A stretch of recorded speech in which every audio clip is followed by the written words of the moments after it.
Halo teman-teman, bertemu lagi dengan saya Akil Mumtaz. Jadi kali ini saya akan membahas salah satu saham yang cukup menarik karena valuasinya yang masih murah dan merupakan salah satu anak usaha dari Salim Group, yaitu PT Salim Info Mas Pratama dengan kode ticker SIMP. Untuk market cap sendiri, SIM memiliki market cap sebesar 5,9 triliun. Nah, untuk selanjutnya kita bahas tentang profil perusahaan. Jadi SIM bergerak di bidang agribisnis khususnya yaitu kelapa sawit, dan juga SIM ini memproduksi produk turunan dari kelapa sawit sendiri yaitu minyak goreng, margarin, dan lain-lain teman-teman. Jika teman-teman tahu, Bimoli itu merupakan salah satu produk dari SIM ini. Nah, selanjutnya kita masuk ke struktur pemegang saham. Jadi SIM ini dimiliki atau mayoritas sahamnya dimiliki oleh Indofood Agri Resources dengan kepemilikan 73%. Nah, Indofood Agri Resources ini adalah anak usaha dari Indofood. Sedangkan Indofood 50% sahamnya dimiliki oleh First Pacific Company Limited, yaitu perusahaan yang sudah listing di Bursa Hong Kong. Nah, untuk porsi masyarakatnya sendiri adalah 19%, teman-teman. Nah, untuk daftar pemegang sahamnya, seperti yang sudah saya katakan tadi, bahwa mayoritas dipegang oleh Indofood Agri Resources. Nah, untuk kepemilikan asing dan lokal, di sini institusi asing memegang mayoritas kepemilikan yaitu 75% dan institusi lokal yaitu 12%, sedangkan sisanya adalah individu asing dan lokal, teman-teman. Nah, untuk keunggulan dari SIM ini yaitu yang pertama adalah lokasi dari perusahaan yang saling berdekatan dan strategis. Pengembangan dan riset mengenai peningkatan kualitas bibit dan juga pemberantasan hama juga sangat diperhatikan oleh SIM ini, teman-teman. Selanjutnya kita masuk ke model bisnis SIM. Jadi SIM ini memiliki dua divisi bisnis, teman-teman. Yang pertama yaitu ini divisi perkebunan. Jadi di divisi perkebunan ini tidak hanya kelapa sawit, namun banyak komoditas tanaman yang lain, yaitu salah satunya tebu, karet, kakao, teh, dan lain-lain, teman-teman. Nah, untuk lahan yang dimiliki SIM ini adalah 294.000 hektar. Nah, untuk penyumbang porsi komoditas tanaman yang terbanyak tentu saja dari kelapa sawit sendiri, teman-teman. Nah, sisanya baru dari karet, tebu, dan komoditas lainnya. Selanjutnya kita masuk ke divisi bisnis yang kedua, yaitu divisi minyak dan lemak nabati atau EOV. Jadi divisi ini fokus memproduksi produk turunan dari kelapa sawit, teman-teman, seperti minyak goreng, shortening, margarin, dan lain-lain. Nah, produk-produk dari SIM ini sudah bisa dibilang cukup terkenal seperti Bimoli dan Palmia. Mungkin mayoritas bagian besar masyarakat kita tahu tentang produk-produk atau merek-merek dari SIM ini, teman-teman. Nah, selanjutnya kita akan membahas tentang neraca keuangan sendiri, teman-teman. Nah, untuk neraca keuangan bisa kita lihat bahwa ekuitas dari SIM ini selalu naik dari tahun ke tahun. Bisa kita lihat bersama di 2020 yaitu 18 triliun, naik di 2021 yaitu 19 triliun, dan di 2022 naik kembali yaitu 21 triliun. Nah, untuk liabilitasnya SIM ini selalu turun, teman-teman. Ini salah satu indikasi bagus karena SIM selalu membayar hutangnya.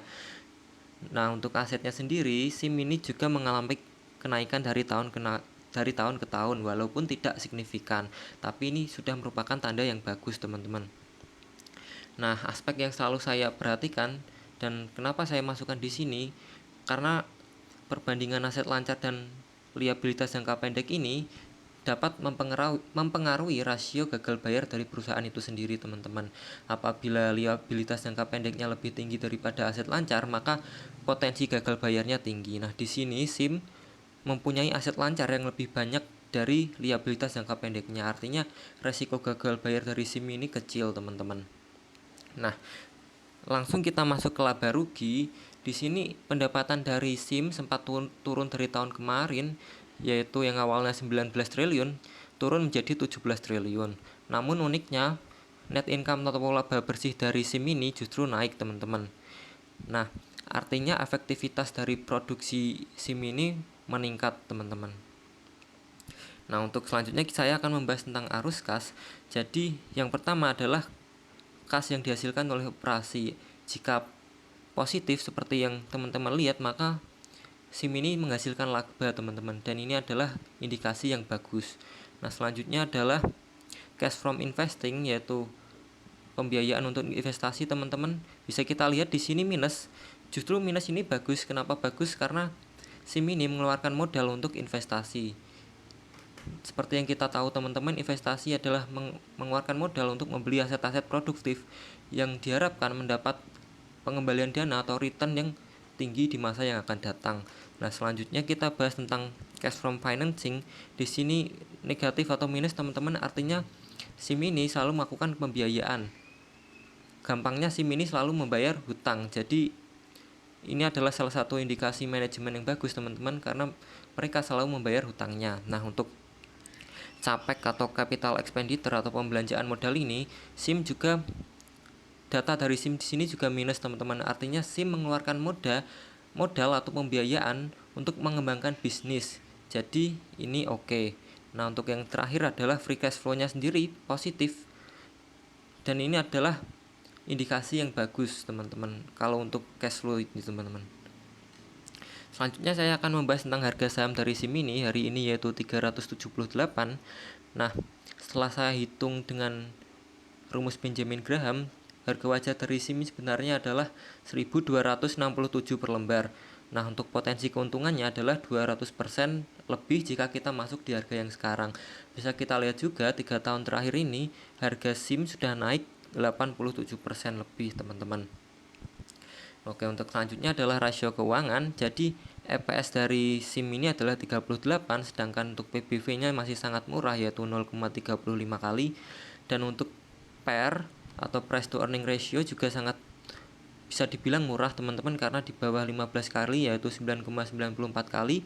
Sedangkan ada ekuitas dibanding liabilitas, yaitu DER-nya teman-teman cukup aman, yaitu 0,86 kali. Jadi SIM ini perusahaan yang masih sehat. Sedangkan untuk return on asset-nya adalah 1,68%. Untuk ROE-nya cukup kecil teman-teman, hanya 3,52%. Tapi kita langsung bahas saja tentang yield-nya dari dividen ini, dari SIM ini teman-teman. Dividennya juga kecil teman-teman, yaitu 3,44%. Nah, bagaimana? Apakah teman-teman tertarik dengan SIM ini? Kalau kita lihat bersama, setelah saya melakukan analisa, teman-teman bisa simpulkan apakah tertarik untuk masuk di SIM ini ataupun tidak. Nah, mungkin cukup sekian presentasi analisa saya kali ini tentang saham SIM. Kalau teman-teman masih bingung dan ingin bertanya, silahkan bertanya di komentar teman-teman. Pasti saya akan jawab satu persatu. Nah, sekian, terima kasih dan sampai jumpa teman-teman.